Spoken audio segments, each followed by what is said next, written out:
would say he's a little over average. It's Tom Brady. I agree with that. But like middle of the pack. High middle, maybe, even though the stats say maybe low middle. But that's what he is. And he's got weapons everywhere, but it's not a perfect fit. And he's learning the system, and he's doing it at a time when he's 43 years old. So if you like them for 10 wins, right now they're 7-5, guys. They're going to win 3 of their last 4 games, right? Something like that. They're going to be 10 or whatever. They're going to be 10-6 at the end of the season. That's what they were supposed to be. So for all the, like, even Bruce Arians is like, hey, it's a work in progress. Brady's doing fine. He's calling the plays. We're figuring it out. He's getting better. This is what they are. This is what you thought they'd be before the season started. Well, first of all, I had them going 11-5 this season. I had them losing the division to the Saints, which was probably at 12-4, if I remember correctly. That's what my thought process was. But I'm going to sit up there and look at Arian. I'm not absolving Brady. I'm just looking at Arians just as significantly, if not even more. We have periodically pointed to this, things they've done schematically. We've had a problem with it. Yeah, no risk it, no biscuit. But you have Tom Brady. You got to meet him somewhere in the middle. And if Dinkin and Duncan is the way to go, and that's what rode him the 6 Super Bowl titles and 9 Super Bowl appearances, and you're Bruce Arians, if you never had one on your resume as a head football coach, it might behoove you to listen to this dude and kind of do what he wants to do, particularly when you have the requisite weapons available to you. And that's what I'm thinking. I'm also thinking about the fact that you got a defense that's ranked number 1 against the rush, but number 24 against the pass. And I'm looking at what you did to that good dude, Carlton Davis. We don't know if Carlton Davis will ever recover for that beat down. I mean, it's rare that you see a cornerback not only alone on an island, but left alone on an island to be so thoroughly embarrassed the way that he was by Tyreek Hill. 1 minute you sitting up there and you backpedaling before you catch touchdown passes. Another minute you backflipping into the end zone and posing on the opposing team's turf. All in the first quarter with 200-plus receiving yards. In the first quarter, it was just embarrassing. They had the camera on Carlton Davis. You see his head down. I don't even remember what he looks like because he had his head buried so low for so long on Sunday afternoon. And then let's get into Antonio Brown. I'm sorry, I know that he's not been around that much longer, that long rather. But this is Antonio Brown we're talking about here. You tell me on what day in the illustrious on-field football career of Antonio Brown where he's been targeted 3 times and catch 2 passes for 11 yards. You trying to tell me you don't know to get that man the ball? I love Mike Evans. Chris Godwin's no joke. Gronkowski is a reliable weapon. Scott Miller is all right. We get all of that. This is Antonio Brown. Now, we can say what we want about the headache he might be off the field based on some of the problems that he caused. But there is no question that on the field, we're talking about a Hall of Famer, one of the elite receivers this game has ever seen. 2 receptions for 11 yards, 3 targets against the Kansas City Chiefs. What the hell is going on here? You're damn right I'm looking at Bruce Arians, not just Tom Brady. I'm looking at Bruce Arians. I would say the biggest disappointment for me this season with the Tampa Bay Buccaneers has been the evolution of them their blocking schemes for blitz pickup and 4-man rush, for lack of a better word.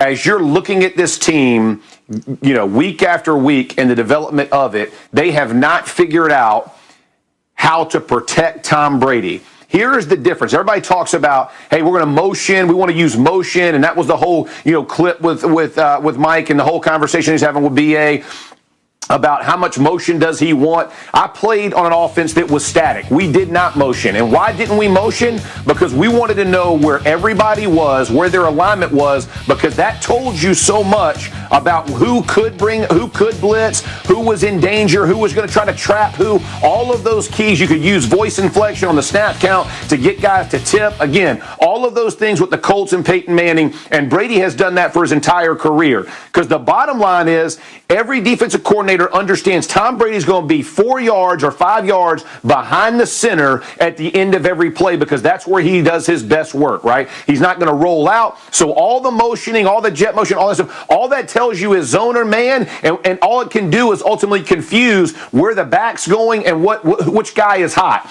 If you're playing Evans at a different position, Brown at a different position, Godwin at a different position, the 2 tight end package, all those things, it becomes more complicated to tell guys where to block and who they're responsible for. So they're trying to make it simple. The issue is they're not executing what's being called. Where they have a 6-man pro, and then you saw Kansas City bring 6 and they still get pressure, that's execution. That's not just on the head coach. I would say this. I am hoping in the bye week, Tom Brady and this offensive line and the running backs and the tight ends, everybody who's involved in blocking it up, because that's the answer you heard from Bruce Arians, is we have to learn to block it up, because he's going to call the plays and he's going to do what he does, right? Understand what that means and go back and figure out what's the best way, because when Tom Brady is protected, he is effective. Here's the bottom line. With motion, he has an 18 QBR. Without motion, it's like 86 QBR. So we can't say that motion is the answer, right? So what we do have to figure out is, how do we make him his best? That's by keeping him clean in the pocket. Is he playing as well as he has the past? No, I'm not saying Tom Brady is doing everything he should do yet either, and I think he's owned that. But as an offense in totality, they have got to figure out pass protection and how vital it is for this offense, because the whole no risk it, no biscuit conversation has to begin with that you have protection to get the ball down the field. It takes 4 seconds for a guy to run 40 yards, man. Like, if somebody's trying to stop him in front, it's not just all of a sudden it happens. So figure that portion out, and I think this offense catches up. I will say, Stephen A., I believe you brought this up. Their pass defense has been poor, and not just because of Hill torching them. They've got to figure that part out, man. This defense is too good to give up that kind of yards and letting teams convert on them, which again keeps their offense on the sideline. Look, okay, fine. Those are details why it's not going perfectly. Every team has them, including the Bucs, right? And you're breaking it down. I get it, but it's still a top 10 defense, however you slice it. Whether or not it's quite the elite of the elite or just top 10. And it's almost embarrassing how many weapons he has. Like, you just said it. Antonio Brown, Godwin, Evans, and then Gronk, who he's like out there, like, it's unbelievable. So if you got a defense and you got a coach you think is using this, like, blocking schemes imperfectly, and you have an embarrassment of receivers, I'm not trying to hear about, it's the coach. It's as much the quarterback as the coach. It's just when we say it's, what's the it's we're referring to? That they're 7-5? That they're going to wind up with 10 wins? Guys, I'm just pointing out, that's what they were supposed to do. Okay, Stephen A., if you say, you like them for 11, all right, you get a whistle here, a call there, a play here, a PI there. That could be the difference between 10 or 11. But they were, to me, and the odds makers thought they're either a 9 or a 10-win team. I'll take 10. That's what they're heading for. This is what you got. Brady's not going to suddenly become an MVP again. He's not that player anymore. He's a professional quarterback. He's a starter, and he's got a lot of weapons on the team, and so they're winning. They're winning more than they're losing, which is what you should expect. But, Max, like, I hear you in the overall record. My concern is the regression that you're seeing in the offense as a whole, right? Or I guess they haven't reached the potential I thought they would have gotten to by this point. That's the part that concerns me. It's not their overall record, whether they're going to win the NFC South or not. I thought this would be a team to be feared in the playoffs. But by the style that they're playing, that's not even a question right now, because you're seeing them play against good teams and really get dressed down. That's my concern. Is I would have thought they would be ascending into the playoffs, because I thought it would take time. I just haven't seen them catch up that much, and I did think defense was going to have to carry them. So top 10, whatever. But from the pass perspective, they got to get, because I think that's going to carry them. But to your point, their overall record, I get it. But I'm saying I thought they were going to be a force to be reckoned with come playoff time. Because of the weeks, it just hasn't gotten there as fast as I thought it was going to happen.